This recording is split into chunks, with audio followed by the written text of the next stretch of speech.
we picked up a black hole collision from about 7 billion light years away. That alone is already hard to process. Two invisible objects spiral together, merged in a fraction of a second, and somehow the vibration from that impact crossed billions of years of cosmic history, brushed through Earth and slightly disturbed instruments here on the ground.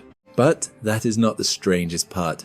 The strangest part is that the two black holes that seem to have collided may not have been supposed to exist in the first place. This event is called GW2 31123, and if the current interpretation holds up, it may be the most massive black hole merger ever detected with gravitational waves. Not just bigger than usual, bigger than the picture we thought we understood, because for years, astronomers had a pretty clean story. Massive stars live fast, burn hot, collapse, and sometimes leave black holes behind.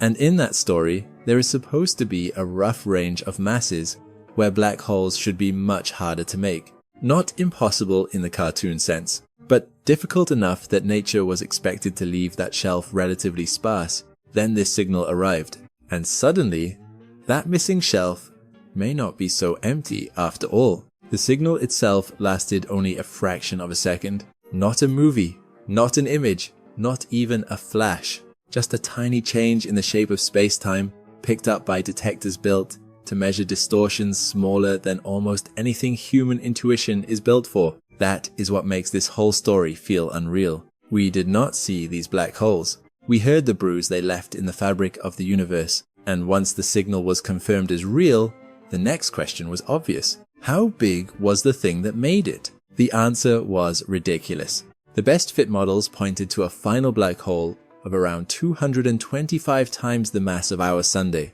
To put that in plain English, this was not the kind of black hole you get by thinking about one dead star and one neat collapse. This was a monster. Before this, the heaviest black hole remnant confidently measured through a merger was much smaller.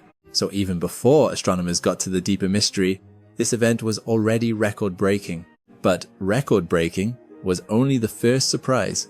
The real problem showed up when researchers tried to work backward and estimate the masses of the two black holes before they merged. Those estimates came out to roughly 137 and 103 times the mass of the Sun, with uncertainties broad enough to keep the story scientifically open, but narrow enough to make everyone pay attention, because those numbers drift right into one of the most uncomfortable neighborhoods in black hole astrophysics, the mass gap.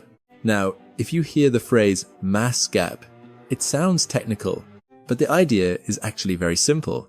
Imagine a staircase of possible black hole sizes. For a long time, one step on that staircase looked partly missing. Not because black holes are forbidden by magic, but because the stars that might produce black holes in that range were expected to run into a violent problem on the way down.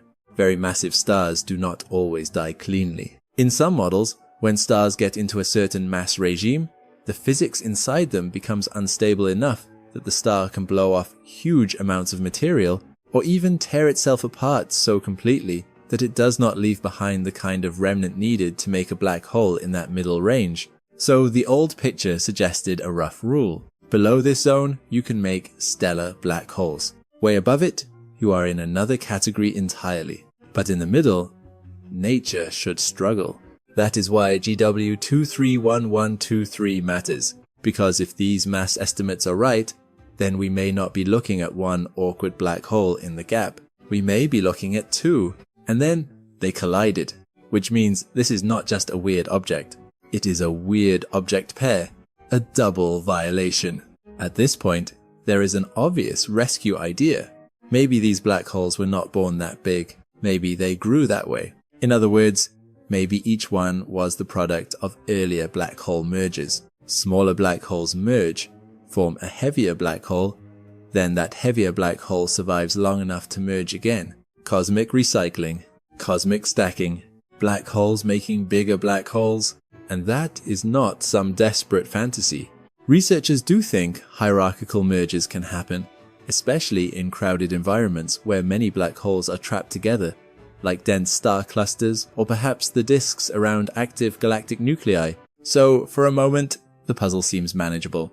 Maybe the mass gap is not really a wall. Maybe it is just something you can climb over if you merge enough wreckage together. But then the signal gave astronomers another problem. Spin. The black holes in this event do not just appear to have been heavy, they also seem to have been spinning very fast. And that changes the mood of the entire story, because mass alone is already strange. Mass plus extreme spin is worse. It is like finding footprints at a crime scene, then realizing the footprints are wearing the wrong shoes too. Now the easy explanation starts to look less easy. If black holes are built through repeated mergers, their spins do not always line up in a nice, convenient way. Some merger histories can produce fast-spinning remnants, yes, but not every simple, hierarchical story naturally gives you exactly the kind of pair this signal seems to imply. And that is the moment this stops being just a story about a collision. Because the collision may not be the real mystery. The real mystery may be birth. What kind of star, or what kind of environment, can produce a black hole this heavy and this fast spinning without relying entirely on a neat ladder of previous mergers? That is where the story gets more interesting, and much messier. One leading idea is that some of the missing complexity may be hiding in the death of the parent stars themselves, not just in how massive they were, but in how fast they rotated, and in something astrophysics keeps rediscovering as a troublemaker: magnetic fields. This matters because the birth of a black hole is not always one clean inward collapse. If the star is rotating fast enough, the material around the newborn black hole can form a disk. And once you have a spinning disk threaded by magnetic fields, the system can become far more chaotic than the textbook cartoon. Some material falls in, some gets flung out, jets can form, angular momentum gets redistributed. The final black hole's mass and spin are no longer determined by one simple rule of thumb. In plain English, imagine water trying to drain down a fast-spinning funnel, while powerful blowtorches around the edge keep blasting some of that water back out. How much actually makes it in? How fast does the center spin up? How much gets lost? The answer depends on details, and those details can change the ending. That is why some recent follow-up work has focused on whether rapidly rotating massive stars, especially under the right conditions, could leave behind black holes that are both heavy enough and fast spinning enough to explain an event like this. Not as settled fact, not as the final answer, but as a serious sign that the old clean collapse picture may be too clean, and that is the real payoff here. GW231123 does not just say, "Look how huge this merger was." It says, "Maybe your formation story is missing important roots." The gap may still be real, but it may not be sealed. Nature may have hidden doorways into it. There is another reason this matters. Black holes are often described as simple objects, and in one sense, they are. Once formed, they can be characterized by only a few basic properties, like mass and spin. That simplicity is part of what makes them so elegant.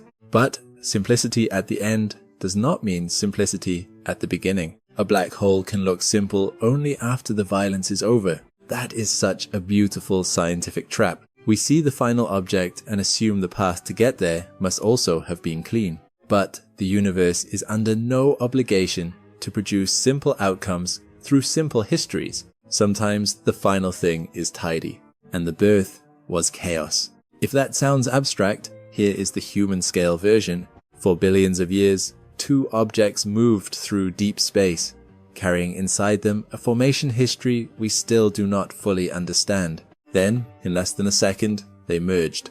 And that final moment sent enough information across 7 billion light years for us to notice. Not with eyes, not with images, but with machines sensitive enough to feel the universe twitch. That alone should make you pause, because it means humanity has reached the point where we can detect not just bright things in the sky, but invisible catastrophes from across the cosmos. We can listen to gravity, and sometimes, when we do, what we hear does not fit the story we expected.